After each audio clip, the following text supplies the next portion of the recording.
Olá, meus queridos alunos, mais uma vez estamos aqui em mais uma aula, em uma videoaula. Hoje nós iremos falar sobre um assunto muito relevante dentro da parte de físico-química, né? Que são o estudo das soluções, tem uma aplicação muito grande no nosso dia a dia, nos próprios laboratórios de química, não só de química, como de bioquímica. E é um assunto que tem grande relevância também nas provas do Enem e vestibulares. E é um assunto muito visível, né, no nosso dia a dia. Então, vamos iniciar falando da definição de soluções. O texto diz que soluções são misturas de duas ou mais substâncias que apresentam aspecto uniforme. Isso quer dizer o quê? Duas ou mais substâncias que, ao se misturarem, você não consegue diferenciar os componentes, eles se tornam visivelmente uniformes, um único aspecto visual. Como, por exemplo, você dissolver uma colher de sal em 1 litro de água ou açúcar. Se você dissolver bem, você não vai conseguir saber se ali tem água, se ali tem açúcar ou sal dissolvido em água. Na verdade, você estará diante de uma mistura homogênea. Misturas homogêneas, como você já sabe, são misturas onde que apresentam um aspecto uniforme. Toda mistura homogênea, por definição, é considerada uma solução. Então, toda solução ela tem dois componentes indispensáveis, que é o soluto e o solvente. Normalmente, o soluto ele aparece em menor quantidade na solução e o solvente aparece em maior quantidade. O soluto se dissolve no solvente, o solvente dissolve o soluto. O solvente mais conhecido e mais utilizado pelo ser humano, tanto no dia a dia como nos laboratórios, é a água. A água é considerada o solvente universal. Dissolve quase todas as substâncias. Porém, vale ressaltar que existem outros solventes e que esses solventes são utilizados também nos laboratórios, preparo de extração de substâncias, preparo de tintas para aplicação em paredes. Vocês sabem que existe a tinta a óleo, que ela não se dissolve em água, ela precisa de um solvente capaz de dissolver essa tinta. Isso, como a água é um solvente polar, ela só vai dissolver solutos polares. Aquela velha regrinha do semelhante que dissolve semelhante. Já solventes apolares vão dissolver solutos apolares. Então, numa solução, normalmente o soluto aparece em menor quantidade e o solvente em maior quantidade. Soluções onde o solvente, perdão, é a água, elas são chamadas, denominadas de soluções aquosas, que é a solução é o tipo de solução que nós iremos focar nossa atenção aqui. De acordo com o estado físico da solução, ou seja, se a solução, a gente sabe que o estado físico da matéria é sólido, líquido e gasoso. Nós podemos encontrar soluções sólidas, soluções líquidas e soluções gasosas. Vamos iniciar compreendendo o que seria uma solução sólida, os tipos de solução quanto ao estado físico. Uma solução sólida, os componentes desse tipo de solução, que é o soluto e o solvente, a temperatura ambiente, eles encontram-se no estado sólido, ou seja, eles são derretidos, misturados e quando solidificam, eles assumem um aspecto uniforme, sólido e que você não consegue diferenciar quem são os componentes daquela mistura. Um exemplo são as ligas. Existem as chamadas ligas metálicas, que é a mistura de dois metais diferentes. E a gente pode ver aqui duas ligas bem interessantes, que é o bronze, que é uma mistura do metal estânio de símbolo SN na tabela com o cobre, e o ouro 18 quilates, que é usado na fabricação de joias. O ouro 18 quilates nada mais é do que uma mistura de 75% de ouro e 25% de prata ou cobre. Quanto menor o quilate, menor a porcentagem de ouro. Existem ouro de 16 quilates, 14 quilates. À medida que os quilates vão caindo, diminui a quantidade de ouro e aumenta a porcentagem dos outros metais que são adicionados ao ouro. Normalmente a adição desses metais se dá para ali porque o ouro puro ele é muito mole e fica muito difícil manusear na fabricação das joias. Então, há necessidade de se adicionar um pouco de outro metal. Tanto o bronze como a prata, ou melhor, como o ouro 18, se você olhar, você não percebe os seus componentes, por isso que eu digo que é uma solução. E eles estão no estado sólido, por isso eu digo que é uma solução sólida. Só que existem as soluções líquidas e as soluções gasosas. Vamos discutir cada tipo de solução desse. Passando aqui para o tópico seguinte, a solução gasosa. Nesse tipo de solução, os componentes, todos os componentes estão no estado gasoso. Na realidade, são misturas de gases. Um exemplo clássico de uma solução gasosa é o ar que a gente respira, nosso ar atmosférico, que é composto basicamente de 3 gases principais, além de outros, mas os principais é o nitrogênio, que aparece numa percentagem de 72%, o oxigênio, que é o ar que a gente respira, e o gás carbônico. Então, nós na realidade estamos aqui na superfície da Terra, cercado por uma camada gasosa que é a atmosfera, que nada mais é do que uma solução gasosa. O terceiro tipo de solução são as soluções líquidas, talvez as mais importantes, com maior aplicabilidade e uso no nosso dia a dia, não só como produtos, mas também em usos laboratoriais. A solução líquida, nesse tipo de solução, nós temos 3 tipos de solução líquidas, para antecipar, certo, gente? Vamos focar na atenção nela. Ela é nosso objetivo de estudo maior. Nesse tipo de solução, olha só a definição. Diz que dos componentes, pelo menos um desses componentes deve estar no estado líquido. Você pode ter uma solução só líquida formada de um gás mais um líquido, de um líquido mais outro líquido, ou de um sólido dissolvido num líquido. Que talvez seja que a gente mais consiga perceber, assim, vou dissolver um pouco de sal em água, ou de açúcar em água, ou de uma substância química no laboratório em água. Mas, enfim, primeiro tipo de solução líquida que nós vamos discutir aqui é a solução formada por um gás mais um líquido, ou seja, quando a gente consegue dissolver um gás em um líquido.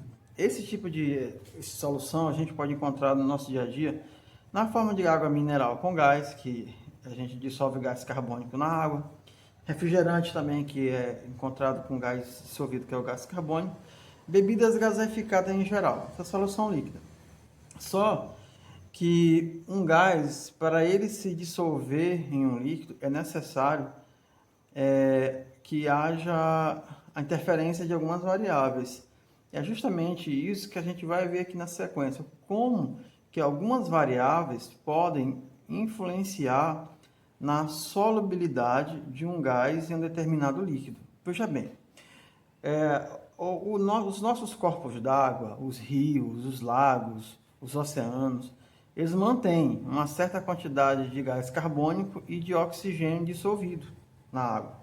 E esses gases só permanecem dissolvidos nesses corpos d'água devido a essas variáveis que nós vamos verificar aqui na sequência. Então, é necessário que a gente entenda que a solubilidade de um gás em um líquido, ela é influenciada pela pressão em que esse gás é submetido e também pela temperatura desse sistema. Então, aqui na página seguinte, a gente vai verificar isso. Continuando falando, lógico, de solução líquida de que tipo? Solução líquida formada de um gás mais um líquido. Aqui. Então, o tópico colocou soluções formadas por gás mais líquido. A solubilidade de gases em líquido, olha só como isso é interessante, depende de 3 fatores, que é a pressão exercida sobre o gás, a temperatura e a reatividade do gás. Nesse vídeo, eu vou focar minha atenção nos 2 primeiros fatores, que é a pressão exercida sobre o gás e a temperatura. Henry foi um cientista que observou a relação de pressão sobre pressão e solubilidade. Henry disse que a solubilidade de um gás em um líquido é diretamente proporcional à pressão do gás sobre o líquido. Esquematicamente, eu posso colocar aqui assim: se você aumentar a pressão, você também aumenta a solubilidade do gás no líquido, certo? Aumentou a pressão, aumenta a solubilidade, ou seja, pressão e a solubilidade do gás são grandezas diretamente proporcional. Para você ter uma ideia, para a gente conseguir dissolver gás carbônico em água mineral, por exemplo, é necessário que esse gás seja injetado na água a uma pressão de 5 atm. Nós já vimos que a atmosfera é a unidade de pressão estudada quando a gente viu os gases em vídeos anteriores. A pressão da atmosfera, a pressão atmosférica é de 1 atm. Isso quer dizer que um gás ele nunca vai ser solubilizado numa água se ele estiver sujeito à pressão da atmosfera, que é apenas de a pressão atmosférica, que é de 1 atm. Então é necessário que esse gás seja injetado na água a uma pressão 5 vezes maior do que a pressão da atmosfera, que é de 5 atm. Logo que esse gás é injetado na água, o recipiente é fechado, ele fica mantido ali. Quando você abre um recipiente de refrigerante ou de água mineral, logo você vê a formação de bolhas no líquido, que é o gás que está dissolvido, que vai sair do líquido, porque você abre o refrigerante, você diminui a pressão interna, que estava em torno de 5 atm, e essa pressão volta para a pressão atmosférica, que é 1 atm, e o gás sai do líquido, ou seja, eu diminuo a pressão e automaticamente vou diminuir a solubilidade desse gás no líquido. Esse é o efeito que a pressão pode exercer na solubilidade. A gente vai ver agora como que a temperatura influencia na solubilidade. Então, a influência, vamos ver aqui, a influência da temperatura na solubilidade do gás no líquido, como eu acabei de falar. A solubilidade de um gás em um líquido é inversamente proporcional à temperatura em que aquele líquido está. Isto é, quanto maior a temperatura do líquido, menor é a solubilidade de qualquer gás que porventura possa estar dissolvido nele. Ao contrário da pressão, temperatura e solubilidade de gás no líquido são grandezas inversamente proporcionais. Isso quer dizer o seguinte, que se eu aumentar a temperatura de um líquido, eu vou diminuir a solubilidade do gás que está, porventura, dissolvido nele. Se eu diminuir a temperatura, eu posso aumentar a solubilidade. Isso pode nos levar a umas situações reais. Vamos analisar aqui. Digamos que você possa provar isso.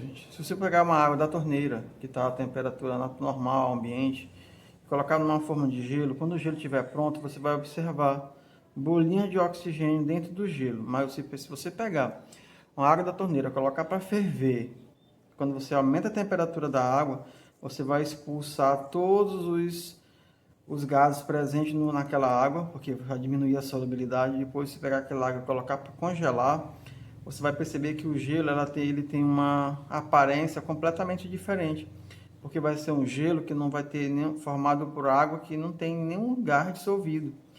Esse conceito você pode extrapolar também quando você leva para imaginar o seguinte, uma cidade como a nossa que é muito quente. Será essa quantidade de gás dissolvido, de gás oxigênio dissolvido num rio como o Rio Itapecuru, é a mesma ao longo do dia? Lógico que não.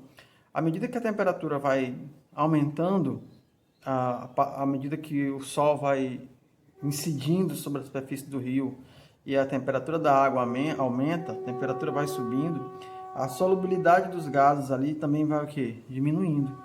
Quando chega a noite ou pela manhãzinha cedo, que a temperatura está mais amena, esses gases conseguem se dissolver melhor na água. Isso quer dizer que temperatura e solubilidade de um gás num líquido são grandezas inversamente proporcionais. Além disso, nós temos ainda soluções líquidas formadas de dois líquidos, que são soluções muito vistas no nosso dia a dia, como a água oxigenada, o álcool hidratado, agora muito mais conhecido o álcool 70, né, que é muito usado agora na nossa pandemia, e muitos produtos que aparecem em soluções líquidas, medicamentos e tudo mais. Que no caso do álcool hidratado, o álcool 70, você tem uma mistura de 70% de álcool e 30% de água, que é a mistura ideal para eliminar os micro-organismos. Nós iremos falar muito dessas concentrações nas próximas aulas sobre soluções. Existem soluções formadas de sólidos e líquidos. Quando você dissolve qualquer substância sólida numa determinada quantidade de líquido, e essa solução vai estar no estado líquido com um sólido dissolvido. Um sal dissolvido em água, um açúcar, qualquer outra substância que dê para dissolver num líquido. Então, nesse vídeo a gente pode ver a definição de solução, a classificação das soluções de acordo com o estado físico em sólida, líquida e gasosa. Vimos quais são os dois fatores que influenciam na solubilidade de um gás em um líquido, que é a temperatura e a pressão. A gente pode ver que a temperatura é inversamente proporcional à solubilidade e a pressão é diretamente proporcional à solubilidade. Eu espero que vocês tenham aproveitado nossa aula, compreendido. Eu aconselho que vocês anotem os principais pontos no seu caderno para poder responder as atividades que a gente for disponibilizando aqui, certo? Então, até nosso próximo vídeo, que irei estar falando sobre curva de solubilidade e coeficiente de solubilidade. Até mais!